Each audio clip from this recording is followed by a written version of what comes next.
Soos genoem, gesels ek met Ayanda Ntshangasi en ons praat oor die Agri Gauteng Expo wat hier by die Lavender Kontrymark in die Noorde van Pretoria gehou word en dis ook hier van waar af ek vandag uitsaai. So Ayanda, welkom by Groot Plaas. Baie dankie dat julle ook hierso is by ons expo. Ons sien uit na al die uitstallers, na al die mense wat ook vandag hier by ons is. Ayanda, ek dink, soos ek nou gesê het, is as mens by 'n dag soos hierdie is, dan besef mens hoekom daar soveel redes is om oor opgewonde te raak met landbou, want kyk wat gaan hier om ons aan. So van julle kant af, hoekom het julle besluit is 'n expo soos hierdie belangrik? So 'n expo soos hierdie is belangrik from our point of view, from Agri Gauteng, specifically seeing that Gauteng has a different type of farmers as well, you know. There's so much that goes into the farming sector as well as the entire value chain for agriculture. So we look at the training that is involved. We look at the other role players, like what financial assistance do you need, what insurance assistance do you need, what other mechanisms in terms of machineries, technologies, in order to ensure that your farming operation is actually run successfully. I love what you're saying is that farming looks differently. Do you mean the scale of farming or just different type of, farmers here in Gauteng? Different types of farmers as well as the farming community in terms of development. So seeing that most of the head offices are based in Gauteng. You know, the Johannesburg fresh produce market is here, the Pretoria market is here. So most of the business takes place in Gauteng. So there's a lot of developments, which means that there's a lot of opportunities for different types of farming, such as urban farming, small scale farming, which includes your beekeeping, your aquaponics, hydroponics, vertical farming, all these things that are on a small scale, farming with rabbits as well. Which I love that. So that's all different types of farmers that you would find specifically dominantly in Gauteng compared to other provinces.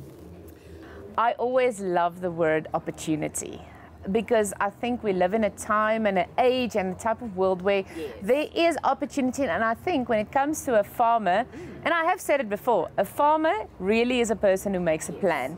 Doesn't matter how big your space is or how small your space is. And that's also what's being shown here at the Expo. I mean, tell us a bit of the interesting stuff at the Expo. So the interesting stuff that I saw so far as well is there is different products that you can also sample. So we have the honey you can sample from the beekeeping stand. There's also solar panels and alternative energy and technologies that are also here today that show you other cost-effective ways to run your farm. There's also organic fertilizer organizations that are also here, just to show you the other side or alternative, how can I put it, fertilizing products that you can also use on your farm that is more cost-effective as well. But to top that off, there's also, on the learning side, we have your agri-colleges that are also here, which show you what agricultural skills you can learn remotely as well, seeing that there's a lot of people located in different areas, so you can do it remotely as well. So we're bringing all those different types of functions and items that are involved in your value chain, we'll bring them together. As I mentioned also previously, your insurance companies are here, your financial companies are here. We also have the Johannesburg fresh produce market to give us information on how we can access or how farmers can access the market, starting from your emerging scale all the way to commercial and mega farmers as well. So it's a quite exciting program and definitely something worth to attend. Ayanda, I always love talking with, obviously people in the agricultural sector, but especially women who are passionate about farming. For you specifically, what is it about agriculture that makes you excited? It's the difference that it makes. It's not you feeding your family. It's a commitment you make to feeding the nation. Come on. To uplifting the economy of South Africa as well as globally. The opportunities in terms of importation and exportation. It's different. It's a different industry because it changes all the time and it never remains the same. So it's something that you can learn from because it's not a stagnant industry. There's so much you can expand on. So that's what I love about agriculture, and there's opportunities for everyone, and anyone can be a farmer. That's the thing. Unlike someone who, like for example, if you want to become a doctor, you must go to medical school. But with farming, it's a passion that you have, and anyone can do it. So if you have the resources, if you have the means, if you have the information, such as coming to the expo to gain that information, why not? Why not? It's always amazing, you know, thinking about the difference the youth can make, and that's also one of the things that makes me so excited is when it comes to agriculture, the opportunities there are for the youth to get involved. And I mean, obviously from Agri Gauteng's side, there must be plenty of opportunities, right? So we also, in terms of Agri Gauteng, to ensure that we develop the youth, we are involved with the universities as well, their agricultural students, putting them into projects that will help them to run their farming practices one day successfully. So training, as I said, in financial, in the financial aspect of it, how to apply for finance, what the criteria is, the market, what is the criteria to supply to the market, because it's pointless to plant something, there's no demand. Absolutely. Where do you go? So to ensure that you are planting what is needed and what is required to ensure that you also make a profit, but also feeding the nation at the same time. Another thing that we also do is that we also partner up with to assist students in terms of like the feedlot challenge. Oh, wonderful. What is required in that when it comes to livestock, and because with that, it's a feedlot is done on a small scale. Gauteng, we don't have much land. So unfortunately, we don't have much land. So the feedlot then can also assist in that.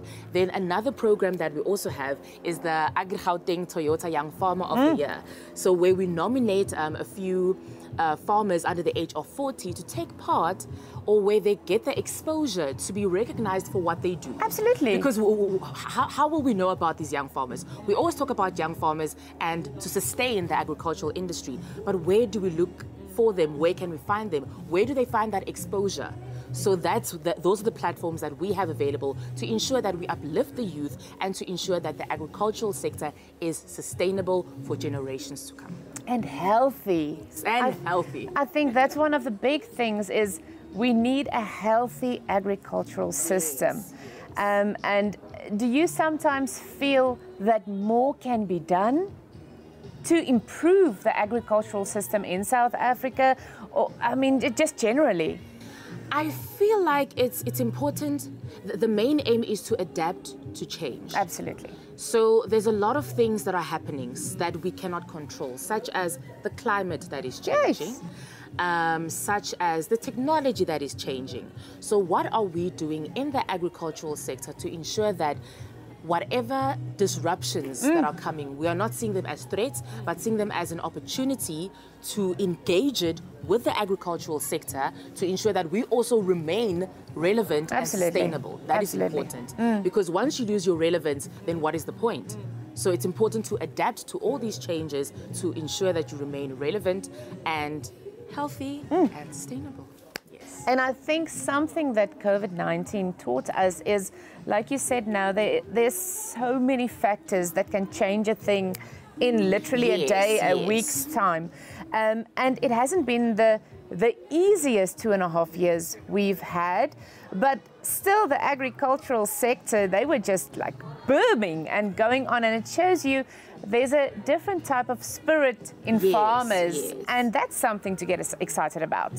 There's a sense of community. Absolutely. Yes, it's a, funny enough, it's a small community. That smallest community makes the biggest difference because no matter what happens, people never stop eating. There's always a demand to eat.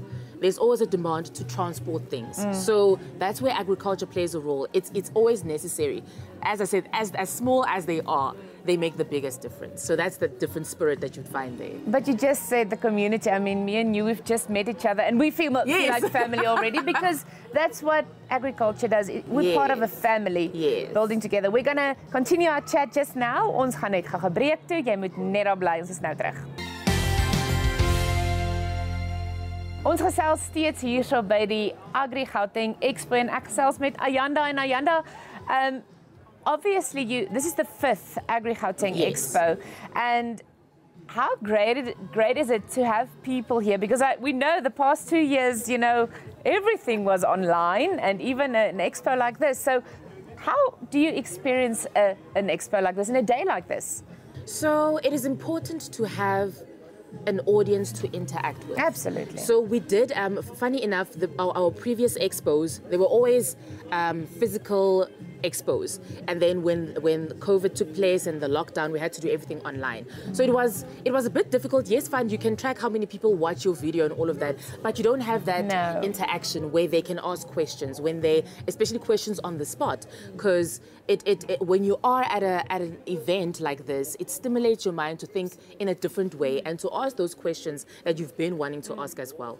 So we are very excited to have it again physically and to see our people again, to attend the Agri Gauteng Expo. And we definitely look forward to the different kinds of people that are interested in agriculture, and that includes your students, that includes your emerging farmer, that includes anyone who has literally an interest in agriculture, who just wants to know, I wonder what farming is about. I wonder what they are doing, you know, so just to find out, and also most importantly, to open that channel for them to know where to go, who to speak to. Oh, this kind of information is available. Oh, these are the people that we need to speak to if we need this kind of services. So that's where we come in, to ensure that, to how can I put it, to expose the network that is involved in agriculture to all the to the general public, to your farmer, to your farm worker, to school kids, to students, to anyone who literally has an interest in the agricultural industry.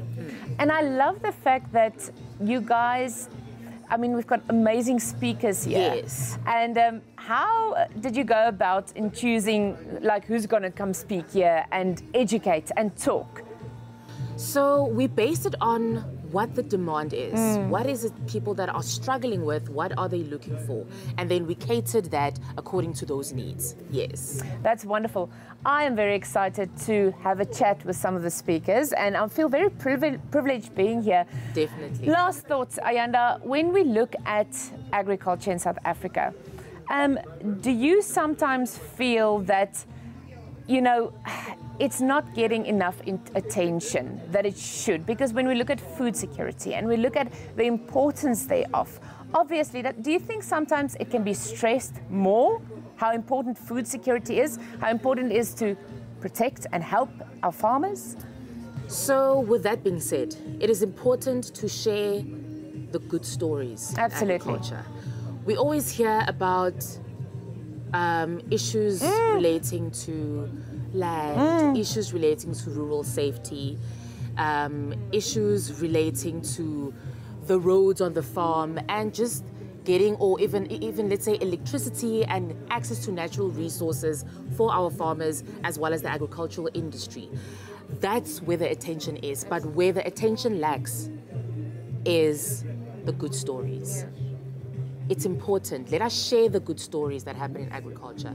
Let us share the good news, the opportunities that are involved in agriculture, and to see it in a positive light, because it does make a positive contribution. But where are these stories? We need more of those good stories. You're going to find them here on Groot Plaas. That's where you're going to find them. And Ayanda, obviously when we look at agriculture, like I said in the beginning, there's so much to be excited about.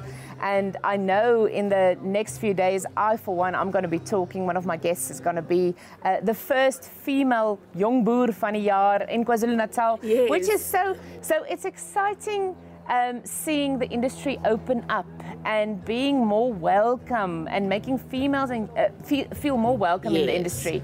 That is also something to be excited about, right? No, definitely. Still, I'm going to channel it to the good stories as well. Those are the ones that we also need.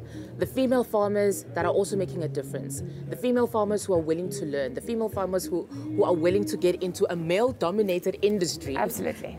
And still succeed and still become sustainable. So even that is quite exciting, to show that there is space for them. They should not feel excluded.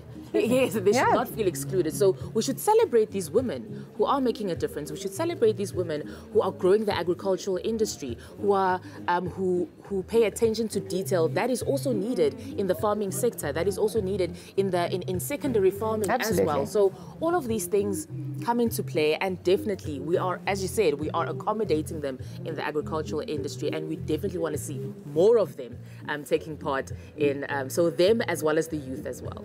Well, Ayanda, it's been such a pleasure, sir, and thank you and good luck and just well done. Thank you so much. En as jy nog goeie stories in die landbou wil hoor, weet dat jy dit hier op Groot Plaas gaan kry. Ek groet jou, ek sien jou binnekort weer. Totsiens.